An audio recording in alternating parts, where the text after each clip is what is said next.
ఇక్కడ విచ్చేసిన పాత్రికేయ మిత్రులందరికీ ఉదయపూర్వక నమస్కారాలు తెలియజేస్తూ బీసీలకు సంబంధించిన 5 ప్రధాన అంశాల సాధనే 5 ప్రధాన డిమాండ్ల సాధనే లక్ష్యంగా ఈ నెల 22వ తేదీన అంటే వచ్చే ఆదివారము మధ్యాహ్నము 2 గంటల నుండి 5 గంటల వరకు గుంటూరు విజయవాడ మార్గ మధ్యలో నాగార్జున యూనివర్సిటీ ఎదురుగా ఉన్న పూలే అంబేద్కర్ మండల్ కర్పూరి ప్రాంగణంలో భారీ బహిరంగ సభ బీసీవై పార్టీ ఆధ్వర్యంలో నిర్వహిస్తున్నాము.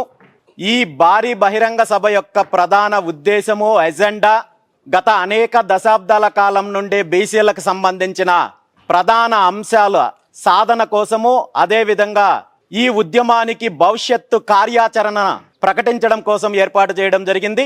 ఈ 5 ప్రధాన డిమాండ్లు తీసుకుంటే ముఖ్యంగా బీసీలకు సంబంధించిన రక్షణ చట్టాన్ని వెంటనే అమలు చేయాలని, అదేవిధంగా ఆంధ్రప్రదేశ్ రాష్ట్ర రాజధాని నిర్మాణంలో బీసీల యొక్క భాగస్వామ్యము, అదేవిధంగా కనీసము రాజధాని ప్రాంతంలో బీసీల అభివృద్ధి కోసము, బీసీల యొక్క ఏదైతే భవనాల నిర్మాణం కోసము, బీసీ పెట్టుబడిదారులు పారిశ్రామికవేత్తలకు అభివృద్ధిలో భాగస్వామ్యం కోసం కనీసము 1000 ఎకరాల కేటాయింపు చేయాలి అనే డిమాండ్తో పాటు అనేక దశాబ్దాల కాలం నుండి పెండింగ్లో ఉన్న విద్యా ఉద్యోగ స్థానిక సంస్థల ఎన్నికల్లో బీసీలకు 44% రిజర్వేషన్లు కల్పించాలి.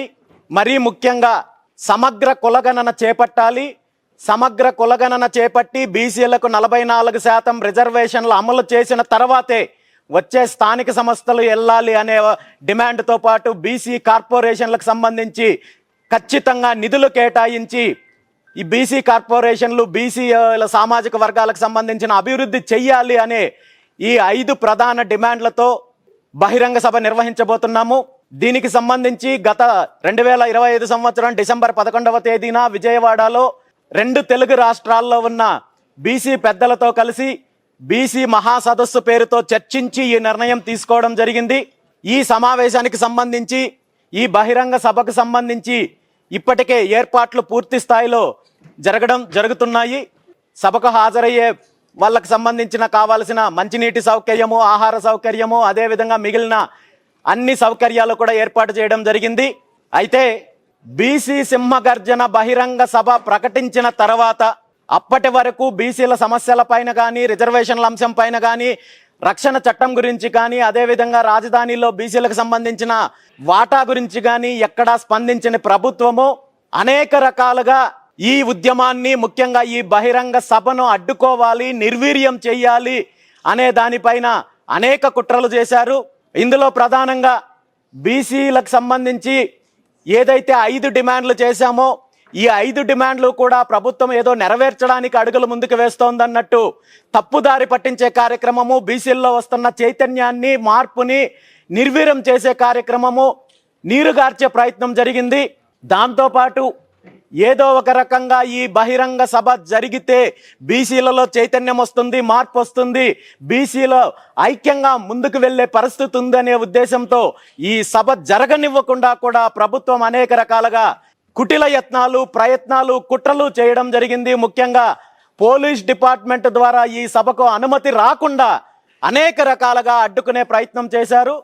గత 4వ తేదీన మేము పోలీస్ డిపార్ట్మెంట్కి దరఖాస్తు చేసుకున్నప్పటికీ కూడా సభకు అనుమతి ఇస్తున్నారో లేదో అని తెలియజేయడానికి కూడా ఆలస్యం చేస్తూ ఎటువంటి సమాధానం ఇవ్వకుండా ఇబ్బందులు పెట్టే కార్యక్రమం చేస్తే గౌరవ హైకోర్టు వారిని సంప్రదించి దీని మీద ఈ సభ యొక్క ప్రధాన ఉద్దేశాలు తెలియజేస్తే గౌరవ హైకోర్టు వారు ఈ బహిరంగ సభ ఏర్పాటు చేయడానికి, అదేవిధంగా బహిరంగ సభ నిర్వహించడానికి కావలసిన అనుమతులు నిన్న మంజూరు చేయడం జరిగింది.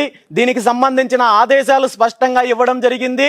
ఈరోజు రాష్ట్రంలో ఉన్న 50% పైగా జనాభా ఉన్న సుమారు 3 కోట్ల మందికి పైగా ఉన్న జనాభాకు సంబంధించిన ప్రధాన డిమాండ్లు నెరవేర్చుకోవడానికి, శాంతియుతంగా చేస్తున్న పోరాటానికి, బహిరంగ సభకి అడ్డు చెప్తూ అదేవిధంగా అడ్డుకునే కుట్ర చేస్తున్న ప్రభుత్వానికి ఇది నిజంగా చెంపదెబ్బ లాంటిది.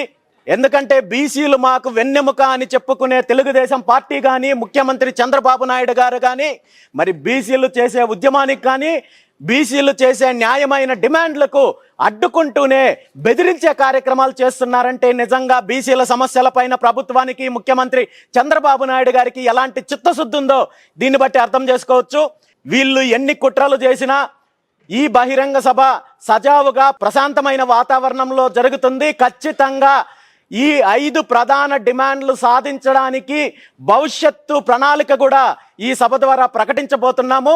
ఖచ్చితంగా బీసీలకు సంబంధించిన న్యాయమైన డిమాండ్లు పరిష్కరించేంత వరకు, ఈ డిమాండ్లు సాధించేంత వరకు ఈ ఉద్యమం కొనసాగుతుంది. దానికి బీసీవై పార్టీ నేతృత్వం వహిస్తుంది.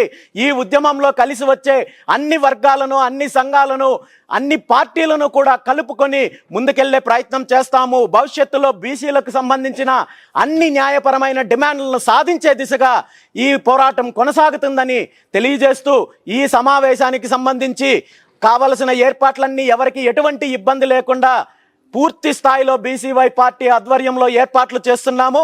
ఈ సందర్భంగా మరీ ముఖ్యంగా పోలీస్ డిపార్ట్మెంట్ వారిని ఒకటే కోరుకుంటున్నాను, ప్రశాంతమైన వాతావరణంలో, శాంతియుతమైన వాతావరణంలో జరిగే ఈ బహిరంగ సభకు సంబంధించిన ఏర్పాట్లు పూర్తి స్థాయిలో ఏర్పాటు చేయడం జరిగింది.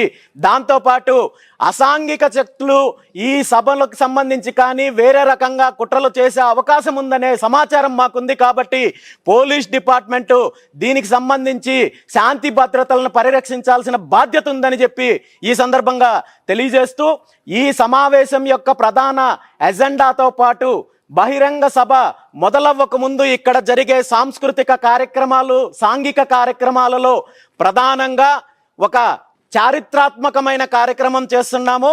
అదే శ్రీకృష్ణ జాంబవతుల కళ్యాణోత్సవము.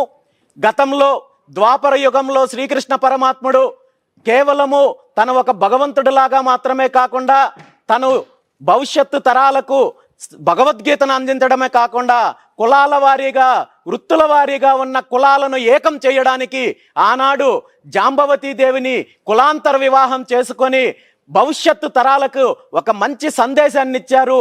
సాంఘికంగా, సామాజికంగా అన్ని వర్గాలు ఏకమయ్యి ఐక్యతతో ఎలా ఉండాలి అనే సందేశం ఇచ్చారు. కాబట్టి అలాంటి ఒక మహోన్నతమైన చారిత్రాత్మకమైన కార్యక్రమము మధ్యాహ్నం 2 గంటల ప్రాంతంలో అంగరంగ వైభవంగా శ్రీకృష్ణ జాంబవతుల కళ్యాణోత్సవంతో పాటు కులాలకు సంబంధించిన గ్రామ దేవతలు కావచ్చు, కుల దేవతలకు సంబంధించిన ఆరాధన, పూజా కార్యక్రమం ఉంటుంది. కాబట్టి ఈ కార్యక్రమంలో 2 తెలుగు రాష్ట్రాల్లో ఉన్న ప్రజలందరూ బీసీలతో పాటు ఈ 2 తెలుగు రాష్ట్రాల్లో రాజకీయ దోపిడీని అరికట్టాలి, ప్రత్యామ్నాయ ప్రభుత్వం కావాలి, ప్రజా ప్రభుత్వం కావాలి, ఈ 2 తెలుగు రాష్ట్రాలు అభివృద్ధి చెందాలి, మార్పు కావాలనుకునే అన్ని వర్గాలు కూడా ఈ కార్యక్రమానికి మద్దతు ఇచ్చి ఈ కార్యక్రమంలో పాల్గొని ఈ కార్యక్రమాన్ని విజయవంతం చేయడంతో పాటు భవిష్యత్తు యొక్క పోరాటానికి మద్దతు తెలుపుతారని చెప్పి కోరుకుంటూ, మరీ ముఖ్యంగా ఈ కార్యక్రమం యొక్క ఒక పవిత్రమైన ఆశయంతో చేస్తున్న కార్యక్రమం కాబట్టి దీనికి మీడియా వారందరూ కూడా సహకరిస్తారని చెప్పి తెలియజేస్తూ, ఈ అవకాశం నాకు కల్పించిన ప్రతి ఒక్కరికి కూడా ధన్యవాదాలు తెలియజేస్తూ సెలవు తీసుకుంటున్నాను. Thank you very much.